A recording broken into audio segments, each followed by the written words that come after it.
Here we go, guys. So if our topic sentence is first, what comes after our topic sentence? Quote 1 introduction. Quote 1 introduction. Then Quote 1. Quote 1. Then Quote 1 explanation. we're going to explain. Transition. We need that transition sentence. So that sentence that connects to quote 2. Then we got that quote 2 introduction. So that means Quote 2. quote 2 is next. And then after each quote, we always explain. And then we end with our transition sentence, or kind of like conclusion sentence. So if you got that for your answers, 3, 6, 4, 5, 1, 2, 7, and 8, then you got it 100% right. You got 16 out of 16. Good job, guys. All right. So if you go back to Bell Work, there's this thing right above it that says Writing Review Part 2. In Term 2, Week 1. You're going to click on this link. It is an interactive PowerPoint. It's going to record your answers, and that's how I'm going to give you credit for today. Yes. I have a question about like the bitch. Isn't it Friday? Benchmark writing? Yeah, we're going to write it Is Friday. that for term 2? Technically, it's for Term 1. But is it going to go on for term 2? Yes, it'll go in for Term 2 as a grade. All right, so let me get my PowerPoint, but you guys are going to need a code. Excuse me.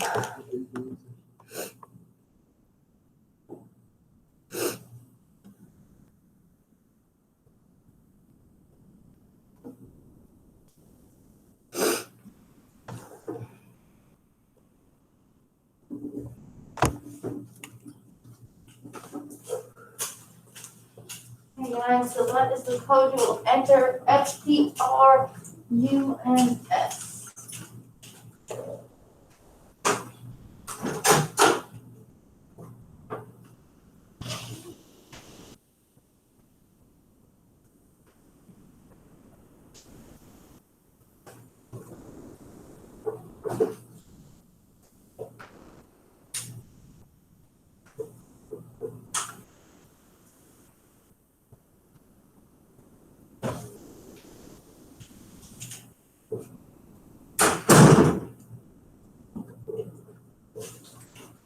Alrighty, so you're just clicking on the link that's on Google Classroom and you're putting this code in.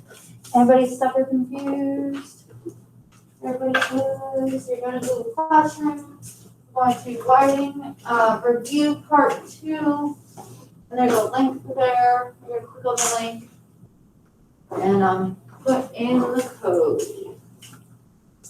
So Writing Review Part 2, click on the link, put in the code. XPRUNS. All right, we're going to go ahead and get started. So if you forget or didn't see what the code is, it is up here at the top. All righty. Hopefully, when people online got where they needed to go. Because here we go. Write a review because you only sort of remember. Oh, real quick. I highly suggest, let me do this, that you guys write this down. I'm actually going to give you a piece of paper for it because I'm going to let you use it as an outline for tomorrow. So normally on benchmark writing, you would never get to use an outline unless you come up with one out of your big, beautiful brain. But since it's our very first writing, we're going to let you guys use an outline. You just have to have it. So that being said, if you are somebody that loses something very often, you are more than welcome to leave it in your class drawer back there, and I will pass it back out. If you're somebody that can hold on to things, you can totally just hold on to paper. Fine with that. However you want to do it.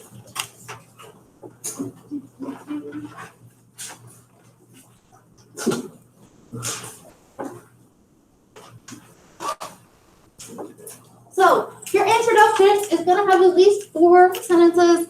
Now, it can be more than 5, but you're going to have at least 4 sentences. So 4 to 5 sentences. You're going to start off with a topic sentence. So give me a general idea what the paper is about. Introduction sentence. Give me a slightly more specific idea about the topic or person you are writing about. explanation sentence, explain what the topic or person is about, what you were going to show me, and then thesis sentence. That's where you get specific. You tell me exactly what you're going to talk about and what order you're going to talk about it in. So I'll go ahead and copy this down. My people online, maybe make a Google Doc. Maybe make a Google Doc and copy this stuff down.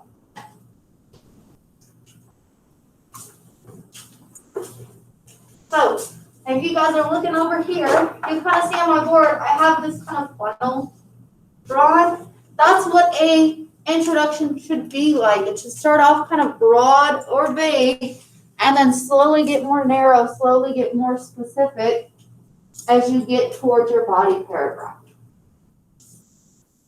I'm going to give you guys visuals.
All right, everybody about done with this?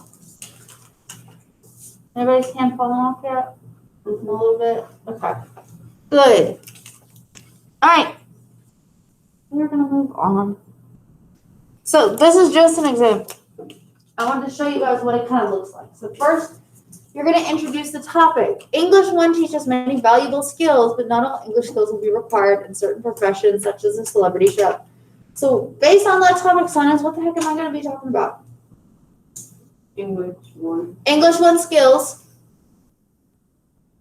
And what am I doing with those English 1 skills?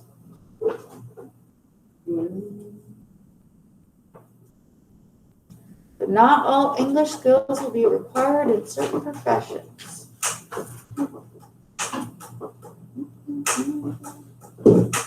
Anybody online got an answer? So we know we're talking about English skills, but what about English skills? Yeah, so basically what English skills are actually important for you to learn based on your profession that you want to learn. Thank you. You're welcome. So basically what English skills are important for what professions? That's what we're talking about. Which profession am I going to focus on? Celebrity. A celebrity chef. All right, so then I introduced kind of the idea a little bit more. Notice I use 3 whole sentences for this. They're not big fancy sentences, but there's 3 sentences. Martha Stewart is a celebrity chef and has been considered a very successful celebrity chef since 1993. Despite some critics' assumptions, her success hasn't kept Martha Stewart from showcasing English skills on a regular basis.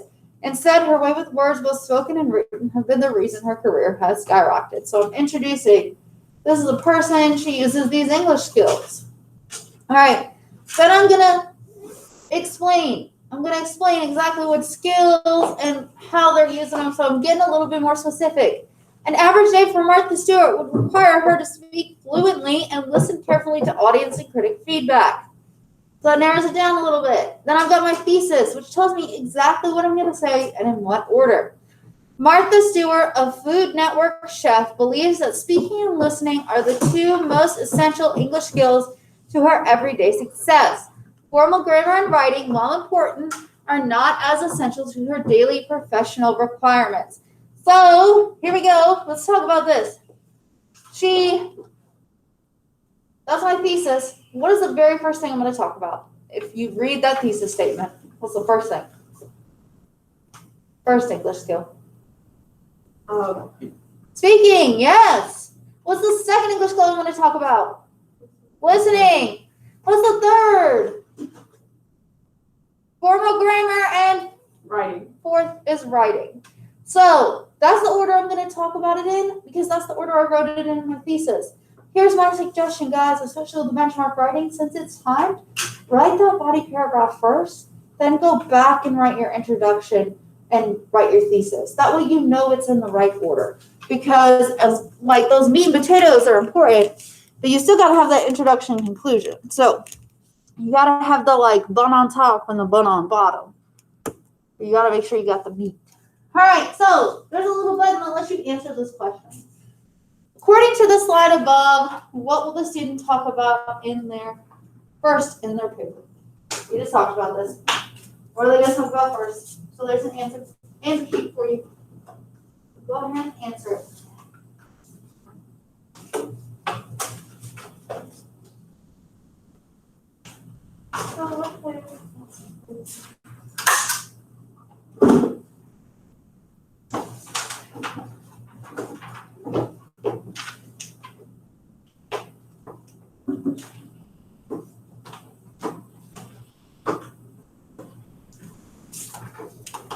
So just click it. There's a little button. Let's see. Most people are saying speaking. If you said speaking, guess what, guys? You were right. A, speaking was the correct answer. How did you know this? Not just because I told you, but why?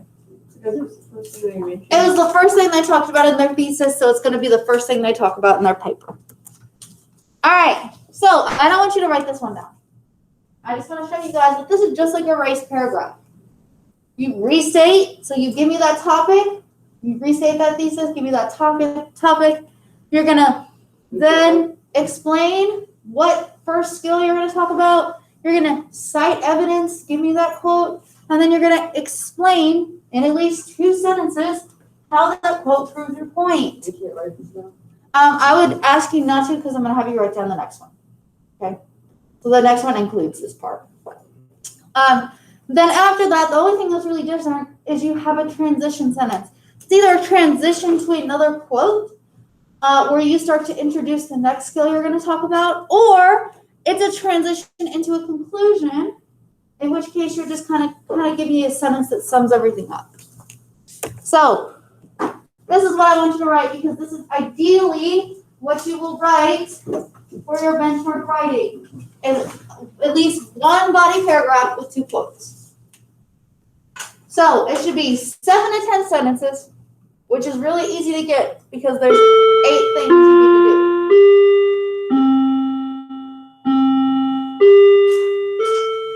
So you're going to start off with that topic sentence.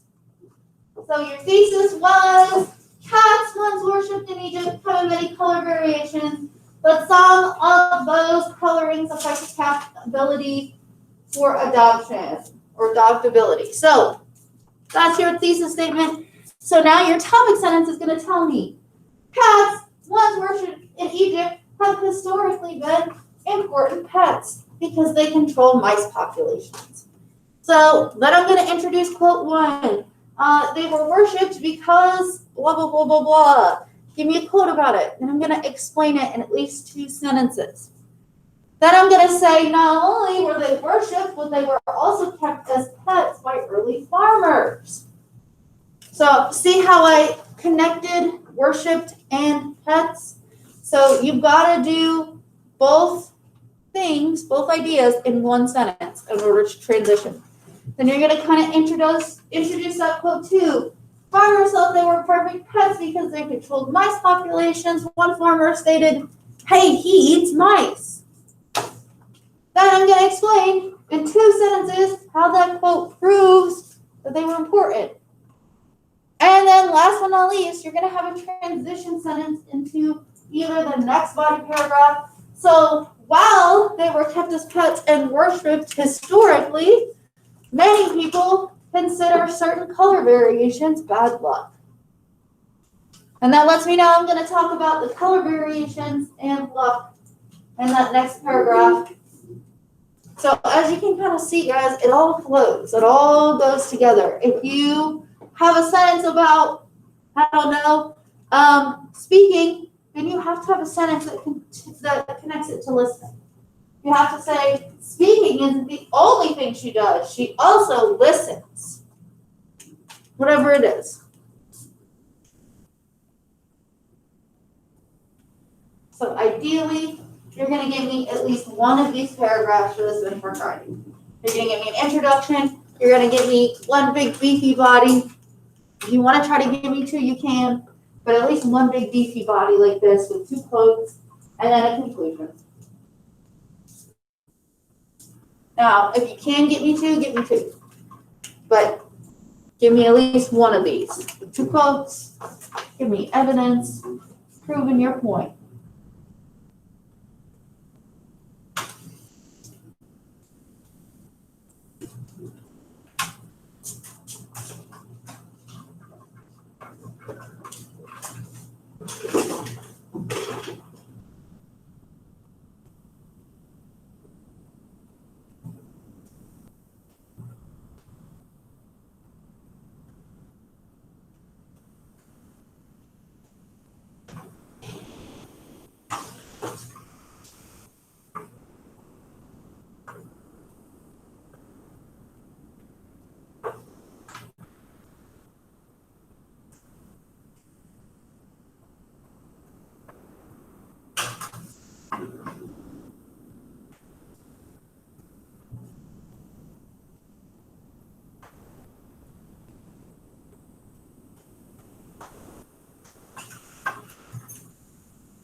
Alright, everybody back got this one?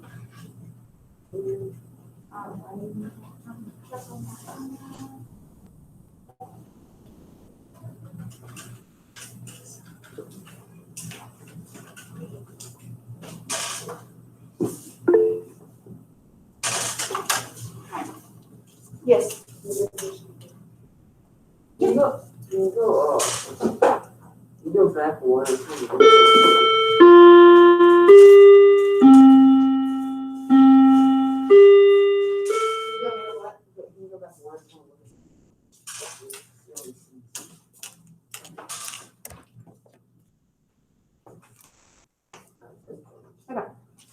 Alrighty guys, so now that you know what goes in a nice beefy paragraph, we're gonna look at a nice beefy paragraph and we're gonna figure out what's missing.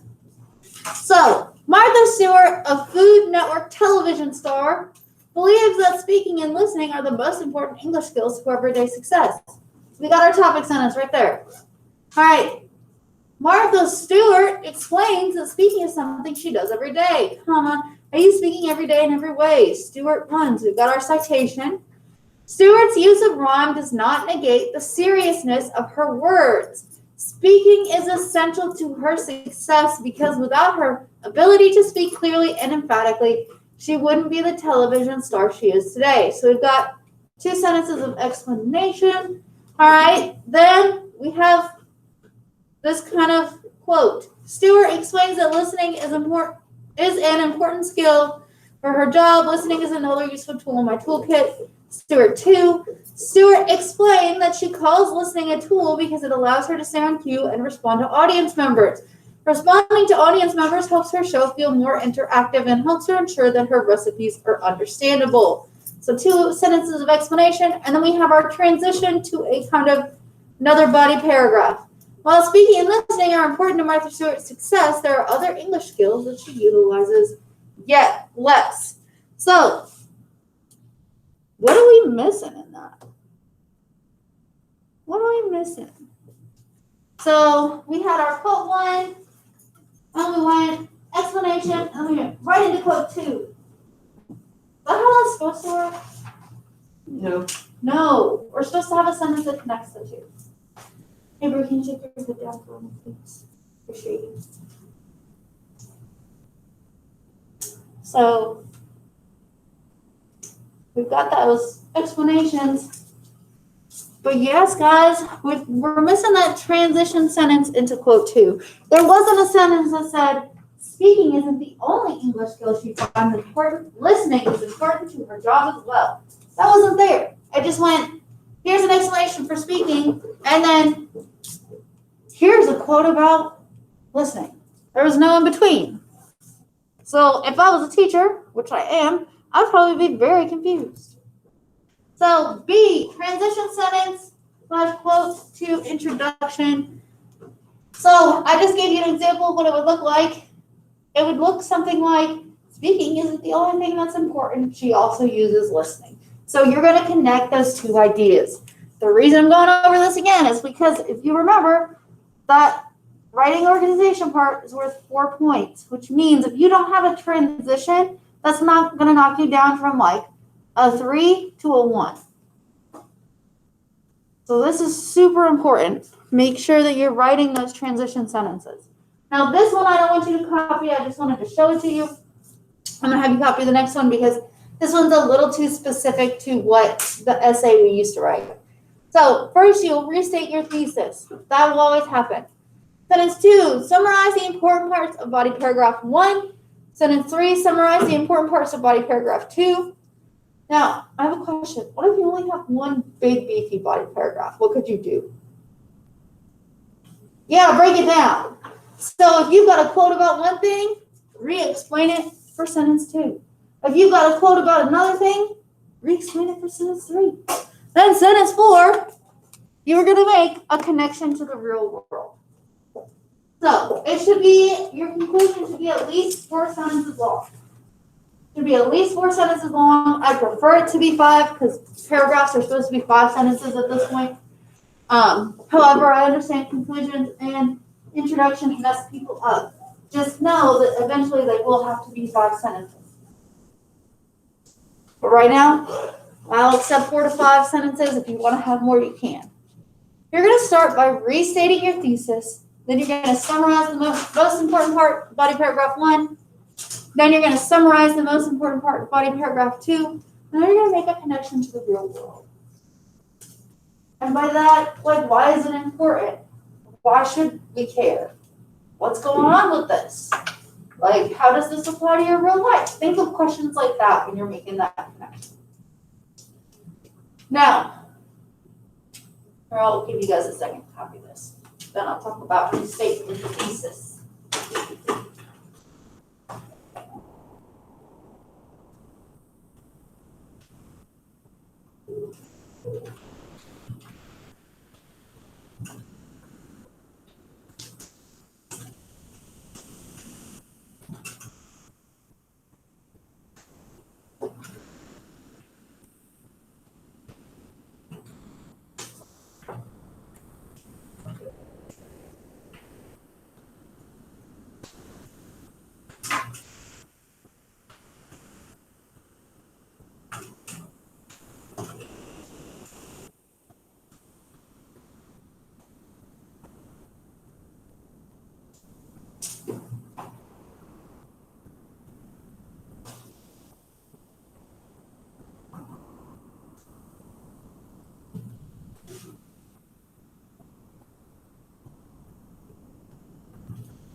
All right.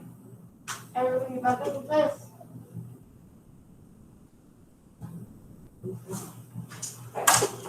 So, real quick, I'm going to talk about restating your thesis because that is a super important thing. So, if your thesis is over here, it says cats once worshipped in Egypt come in many color variations, with some of those coloring affecting cats' adoptability. So that's our thesis. To restate it, guys, you're putting the same thing in different words in a different order. That's it. So if you look over here, cats adopted less if they are unfortunate enough to have an all-black coloring, were once a staple pet and even worshipped in Egypt. So see how the order of paragraph 3 is my first topic, because that's what I just talked about. Then it goes to paragraph 2, they're coloring, because that was my paragraph in the middle. Then it goes to paragraph 1, because that was the first one I talked about, which means it's the farthest away. So all you're doing is taking your thesis and putting it backwards in different words. Everybody kind of understand that? You're taking your sentence and just switching the order around and putting it in different words. That's how you restate a thesis. It sounds super confusing, but it really isn't bad. So that being said, how would you restate this thesis? So Martha Stewart, a Food Network chef, believes that speaking and listening are the two most essential English skills for everyday success.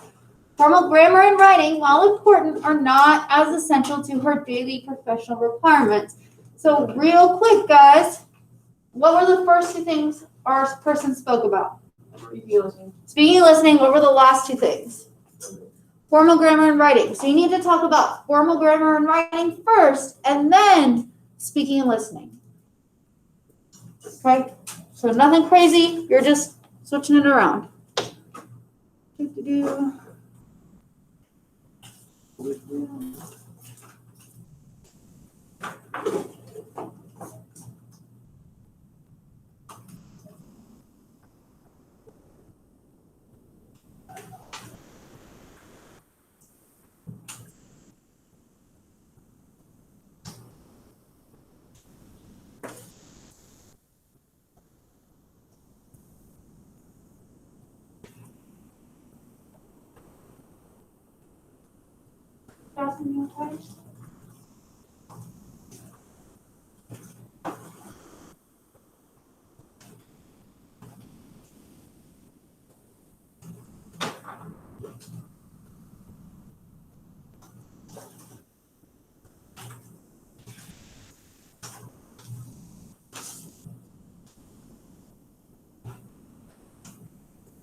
So we just need to like switch it around, right? Yep, you're just switching it around. And maybe switching a couple words, but nothing crazy.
What are we doing though? When you're done, I want you to go ahead and mark as done or submit it. That's a great one. You guys rock this. Rocked it, rocked it, rocked it. Good job. Okay, so I'm gonna go ahead and end this. If you didn't finish, that's okay. Oh, that added some ease. That's cool. All right. So there we go. Now, we're gonna go to benchmark writing prep. So I'm gonna talk about this. We're gonna, oh, bugger. So here we go. The writing prompt asks you to state the central idea of the passage and talk about how the author formed it or developed it. So your prompt is pretty much like, what's the central idea and how did the author develop it over the paragraphs? Which sounds super confusing, but it's basically like, what's the main idea and what are the supporting details? That's what it's asking for. So there are a whole bunch of steps using Cami. We're going to skip and just read it first. Then I'm going to have you guys go back. Okay, Flying Without Wings by C.F. Holder. So if you guys want to follow along, it is in your Google Classroom. If not, you can just look up here and listen while I read. As I write, there is a curious little brown-eyed creature darting around about me in the trees. Now spreading out like a parachute, it springs in the air, coming down lightly, only to dart to some other elevation, thence to repeat its antics again and again. As you must by this time suspect, this creature is a flying squirrel, one of the familiar examples of a large number of animals that can move through the air without wings. If we closely examine this pretty little creature, we find that between the fore and hind legs there is an expansion of skin, which, when the legs are spread out, offers a decided resistance to the air and buoys the animal up exactly as though it carried a parachute. When it is in midair, notice how careful it is to hold its feet and hands out as far as possible to catch all the air it can. If we look closely, we shall find attached to each of the hands delicate bones, which, when the squirrel is in flight, acts as booms for the curious sail in front. But it is in the woods, in their native haunts, that the beautiful animals make their most wonderful leaps. From the tops of the tallest trees, they launch themselves fearlessly into the air, coming down with a graceful swoop from 100 feet or more. Then, by a movement of the head, change their course to an upward one. They rise 10 or 12 feet and finally alight upon the tree of their choice. They immediately scramble to the top and soar away into the air, thus traveling through the woods from tree to tree much faster than you can follow them. How alike they are to birds, building nests for their young and moving through the air with almost equal freedom. One of the most curious of this family is the sugar squirrel, a beautiful creature with large curling ears of a delicate ash color above and white beneath. Like many squirrels, it is a nocturnal or night animal, lying concealed in its nest in some hollow tree until the sun disappears, when it comes out and spends the night in wonderful leaps from tree to tree in search of food and perhaps amusement. When descending from a great height, it seems as though they must inevitably dash headlong against the ground. So precipitate is their flight, but this never happens. That they are able to change the direction of their flight while in midair seems a very natural and reasonable supposition, though only on one occasion has the accomplishment of this feat been observed. In the forests of the islands constituting the Indian archipelago is found a curious flying animal that resembles the lemur and the bat. The natives call it the Kalagaloo and is also the flying fox. Like bats, these animals sleep in the daytime, hanging from limbs and branches of trees. You guys, please wait to pack up. I promise I'll give you time. I know what time it is. But as evening comes on, they sail forth, often doing great harm to the fruit on neighboring plantations. In some parts of Java, they are so numerous that it is found necessary to protect the fruit trees with huge nets. The extent of their flight through the air is something astonishing. They sometimes drop to the ground and hop along with a shuffling kind of leap. But if they are alarmed, they spring to the nearest tree and in a moment reach its top by a series of bounds. Out upon the branches they dart and with a rush are off into space, sailing through the air like some great bird. Down they go obliquely, swift as an arrow, 150 feet or more, rising again in a graceful curve and alighting safely on a distant tree. In these great leaps they carry their young, which cling to them or sometimes follow in their headlong flight. Uttering hoarse and piercing cries, the Kalagaloos live almost exclusively on fruit, preferring plantains and the young tender leaves of the cocoa palm. These flying lemurs are perfectly harmless. They have lovely dark eyes and very intelligent and knowing faces. So the next time you are out in the woods, look closely at the flying animal overhead. You may be surprised at what you see. That's the actual passage from the benchmark that I just read to you. That's it. So, what's the big idea? What is this guy talking about? Yeah, animals that fly without wings. That's literally the title, Flying Without Wings. And so what are the supporting details? What reasons does he give? What are the big things that support that idea? Yeah, the different animals and how they interact with their environment. That's literally it. Those are the supporting details. Hey, squirrels jump and they use their arms to fly.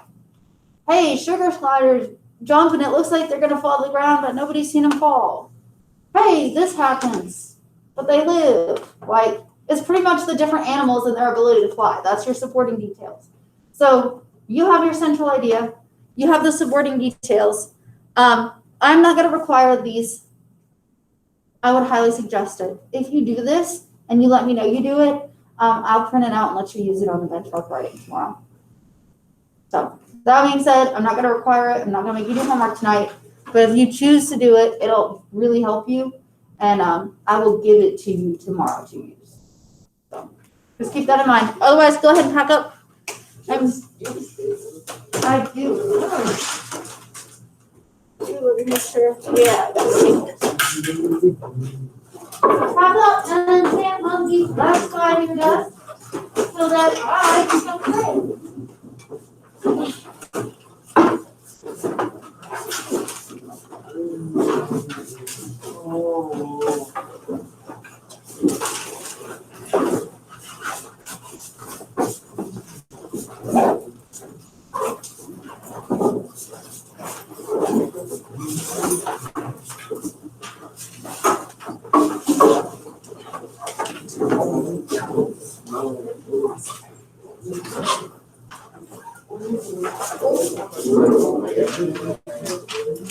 So my people online, you are free to go.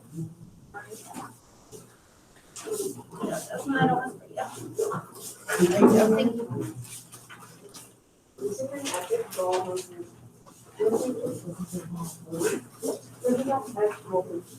You guys want to get on your phone and play watch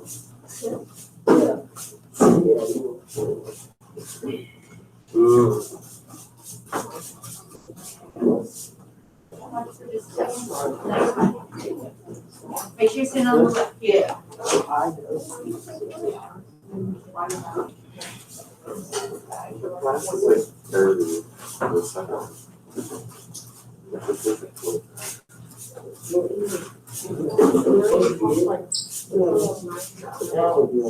No, but it's fine. You guys make sure you stand by your desk. Bye guys, have a good day.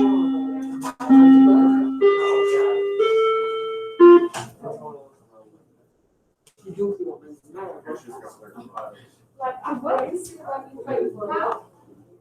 Games around like 50 now.